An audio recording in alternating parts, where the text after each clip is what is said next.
You know, there are some debates in theology that seem kind of small on the surface, but when you dig in, they reveal everything. And the debate over the sacraments, that's one of them. We're talking about baptism and the Lord's Supper, and your take on these rituals actually says a ton about the very foundation of how you think God works. So the whole thing really boils down to this. Are the sacraments just symbols? Powerful reminders to help us think back to what Jesus did? Or are they something more? Like, are they actual channels or means that God uses to pour out His grace on us right here, right now? And look, this is not a small distinction. Your answer to that question reveals something absolutely tectonic, like foundational, about how you believe God actually interacts with the physical world. This goes way beyond just worship styles. It gets to the heart of whether God uses real physical stuff, water, bread, wine, to actually get His redemptive work done. Okay, so to really get why this is such a big deal, let's break down the two main views. You're going to see just how different they are and why it really, really matters. All right, this slide cuts right to the chase. On one side, you've got the mere symbols view. It's totally centered on us. The power comes from your ability to remember, your sincerity. But flip that coin and you get the means of grace view. This one is completely God-centered. It's not about how well you're remembering or how sincere you feel. It's all about what God has promised and what Christ has already accomplished. And here's a great way to think about that symbolic view. In this way of thinking, the sacraments are basically spiritual post-it notes, right?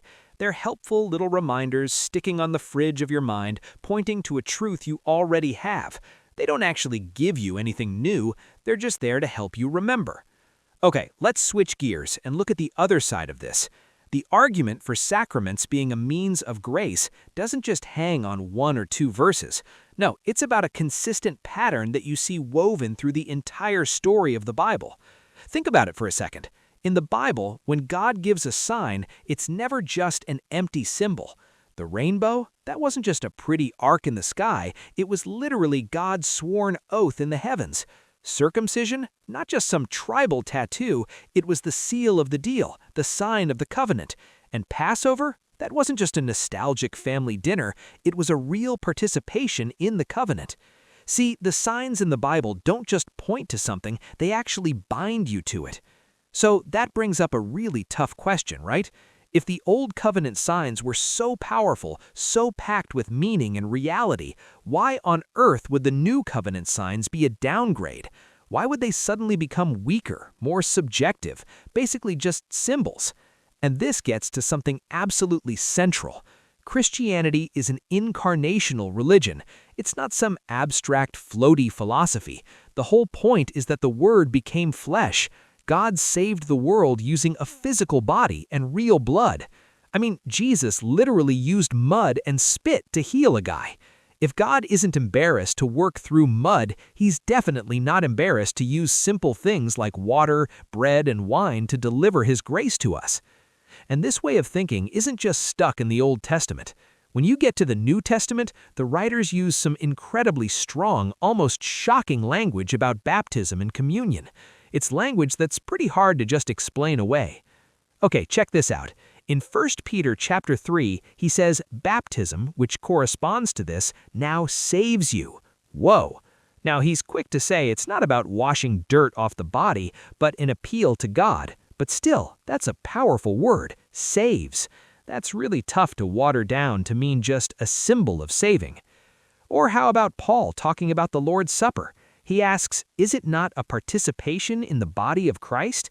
That word he uses, participation, is the Greek word koinonia. It means communion, fellowship, a real, genuine sharing in something.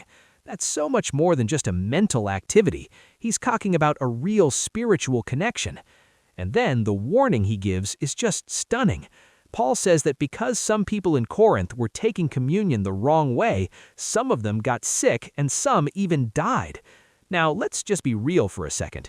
People don't get struck down by God for mishandling a metaphor. This points to something incredibly real and powerful taking place at the table. So you start to see a pattern, right?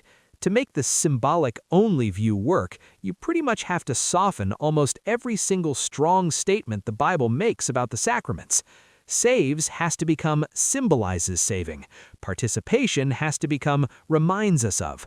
And you kind of have to ask, why would the biblical writers use such heavyweight words if all they meant was, this is a nice reminder? Okay, so this is a really interesting theological rabbit hole for sure. But so what? Why does this debate actually matter for the average person in church on a Sunday? Well, it turns out the implications are absolutely huge. It seems that a thin or symbolic view of the sacraments often pairs up with a thin view of the church itself, seeing it as just a loose collection of individual believers, and that can even connect to a more pessimistic view of the future. But on the flip side, a really robust covenantal view of the sacraments tends to go with a robust view of the church as a real visible outpost of the kingdom, and a much more optimistic vision for the future. Here's another way to think about it. Are the sacraments escape tokens or inheritance markers? I mean, if you think the church is basically just an evacuation team waiting to be beamed up off a sinking ship, then yeah, the sacraments might just feel like little sentimental rituals to pass the time. But if you believe Christ is king right now and his kingdom is advancing on earth, then the sacraments become something totally different. They become inheritance markers, the covenant food that nourishes a reigning people for their mission in the world. And this is where it gets really personal and honestly incredibly comforting. The covenantal view gives you an anchor for your faith that's totally outside of yourself, outside of your shifting emotions. So when you're having a moment of doubt, you don't have to look inside and ask, am I feeling sincere enough? Do I believe this hard enough? No, you look outside to the objective fact that in your baptism, God put his name on you. His promise becomes your anchor, not how you happen to be feeling that day. So, at the end of the day, after all the theology and all the debate, the whole thing really comes down to this one simple, powerful question. When God makes a promise and attaches it to something real, to the water, to the bread, to the wine, does he actually do what he says he's going to do? That's really what's at stake here.